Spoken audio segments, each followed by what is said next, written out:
മറ്റൊരു ദാരുണമായ അപകട വാർത്തയിലേക്കാണ്. കോഴിക്കോട് നെല്ലിക്കോട് ഫ്ളാറ്റ് നിർമ്മാണത്തിനിടെ മണ്ണിടിഞ്ഞ അതിഥി തൊഴിലാളിക്ക് ദാരുണാന്ത്യം. പശ്ചിമ ബംഗാൾ സ്വദേശി ലേസർ കസുവ ആണ് മരിച്ചത്. പരിക്കേറ്റ 2 തൊഴിലാളികൾ ആശുപത്രിയിൽ ചികിത്സയിലാണ്.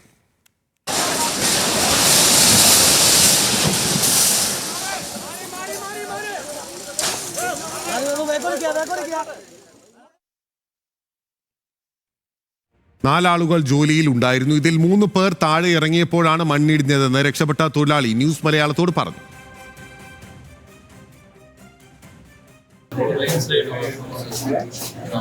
तीन आदमी काम कर रहे, 4 सुपरवाइजर पानी पीने के लिए नीचे आया, हम लोग 3 आदमी काम कर रहे थे, अचानक से पूरा लैंडस्लाइड हो गया एक बार में.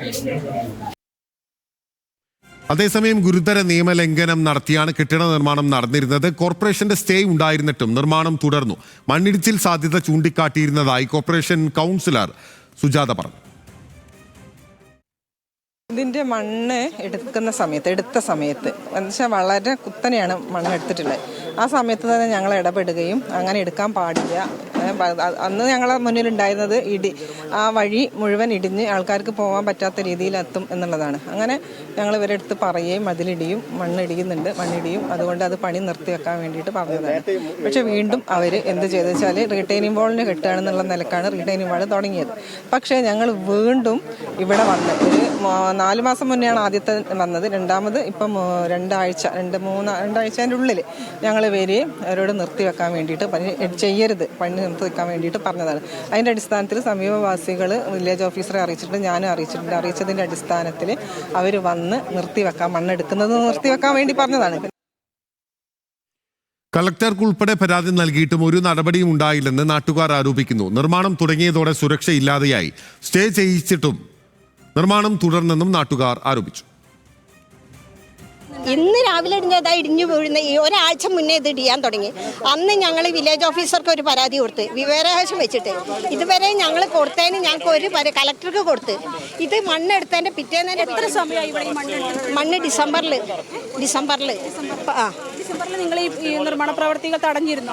തടഞ്ഞ് ഞാനിവിടെ വന്ന് കിടന്ന് ഞാനും മോൻ്റെ ഭാര്യ കുട്ടി എല്ലാവരും കൂടെ കിടന്നപ്പോൾ പിന്നെ ഈ മണ്ണ് കൊണ്ടുവന്ന ആൾക്കാർ പറഞ്ഞ് നിങ്ങളെ മേത്തൂടെ ഞങ്ങൾ വണ്ടി ഓട്ടുന്നു. ഓട്ടിക്കോ? ഞാൻ പറഞ്ഞു എനിക്ക് ജീവനിൽ ഏതായാലും കൊതിയില്ല. ഞങ്ങൾക്ക് ഇങ്ങനെ വരികയാണെങ്കിൽ ഞങ്ങൾക്ക് അവിടെയും ഞങ്ങൾക്കൊരു സുരക്ഷിതത്വം ഇല്ല. വിവരങ്ങളുമായി നെല്ലിക്കോട് നിന്ന് രമ്യ ദാസ് നമുക്കൊപ്പം ചേരുകയാണ്. രമ്യ, ഗുരുതരമായിട്ടുള്ള നിയമലംഘനത്തിന്റെ ആകെത്തുക വില ഒരു മനുഷ്യന്റെ ജീവനാണ്.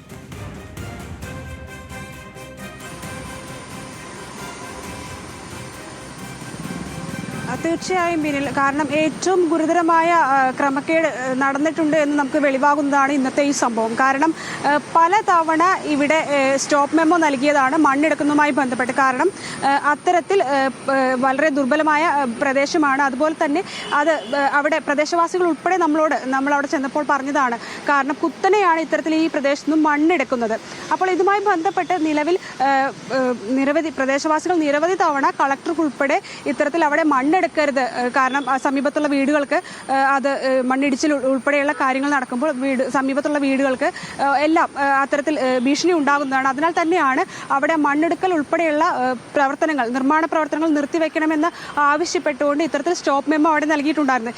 എന്നാൽ ഇത്തരത്തിലുള്ള എല്ലാ സ്റ്റോപ്പ് മെമ്മോകളും നിയമങ്ങളും ലംഘിച്ചുകൊണ്ടാണ് അവിടെ മണ്ണെടുത്തത് എന്നുള്ള നമുക്ക് വ്യക്തമാവുന്നതാണ് അവിടെ പോകുമ്പോൾ തന്നെ. അത്തരത്തിലാണ് ഇന്ന് ഇത്തരത്തിലൊരു അപകടം നടന്നിട്ടുള്ളത്. കാരണം 5 മാസമായി നമ്മളിപ്പോൾ ഇതുമായി ബന്ധപ്പെട്ട് അവിടെ നിന്നും ഈ മണ്ണിടിച്ചിൽ നിന്നും രക്ഷപ്പെട്ട തൊഴിലാളികളുമായി നമ്മൾ മെഡിക്കൽ കോളേജിൽ ചികിത്സയിലാണ്. അവരുമായി സംസാരിച്ചിരുന്നു. അപ്പോൾ അവർ തന്നെ പറയുന്നുണ്ട് 5 മാസത്തോളമായിട്ട് അവരവിടെ ജോലി എടുക്കുന്നുണ്ട്. അത് ഇന്ന് രാവിലെയും ഇത്തരത്തിൽ ജോലിയുമായി ബന്ധപ്പെട്ട് അവിടെ ചെയ്തുകൊണ്ടിരിക്കുന്നിടയ്ക്ക് 3 തൊഴിലാളികളാണ്, സൂപ്പർവൈസർ ഉൾപ്പെടെ 4 പേരാണ് അവിടെ ഉണ്ടായിരുന്നത്. അതിൽ നിന്നും ഇവർ വെള്ളം കുടിക്കാനായി 3 പേർ താഴേക്ക് ഇറങ്ങിയപ്പോഴാണ് ഇത്തരത്തിൽ ഈ മണ്ണ് ഇടിഞ്ഞു വീഴുന്ന സംഭവം ഉണ്ടാകുന്നത്. അങ്ങനെയാണ് ഈ മരിച്ച 4ാമത്തെ തൊഴിലാളിയായ ലേസർ കത്തുവ ഈ മണ്ണിനടിയിൽ പെട്ടുപോകുന്നത്. ഈ 3 പേരും ഇത്തരത്തിൽ വെള്ളം കുടിക്കാനായി മാറിയതുകൊണ്ടും മണ്ണിടിഞ്ഞു വീഴുന്നത് കണ്ട് ഓടി മാറിയതുകൊണ്ടുമാണ് ഇവർ ജീവൻ അപകടപ്പെടാതെ രക്ഷപ്പെട്ടിട്ടുണ്ടായിരുന്നത്. ഇത്തരത്തിൽ അവിടെ നമുക്ക് പറയാൻ കഴിയും കൃത്യമായ നിയമലംഘനങ്ങൾ നടന്നിട്ടുണ്ട്. കാരണം സ്റ്റോപ്പ് മെമ്മോ നൽകിയിട്ടുമാണ് ഇത്തരത്തിൽ അവിടെ മണ്ണെടുപ്പും അതുപോലെ തന്നെ ഈ ബിൽഡിങ്ങിന്റെ കൺസ്ട്രക്ഷൻ ഉൾപ്പെടെ നടന്നിരുന്നത് എന്ന് തന്നെയാണ് പ്രദേശവാസികൾ കൗൺസിലറുമായി നമ്മൾ സംസാരിച്ചിരുന്നു.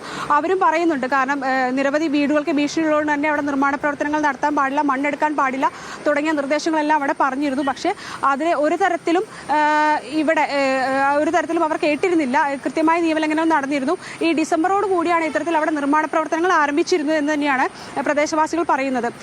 അതിനുശേഷം പലതവണയാണ് ഇത്തരത്തിൽ ഈ നിർമ്മാണ പ്രവർത്തനങ്ങൾ നിർത്തിവെക്കണമെന്ന് ആവശ്യപ്പെട്ടുകൊണ്ട് ഇവർ ഈ ബിൽഡിംഗ് ഓണേഴ്സിനെയും അതുപോലെ തന്നെ ജില്ലാ ഭരണകൂടത്തെയും എല്ലാം സമീപിച്ചിരുന്നത്.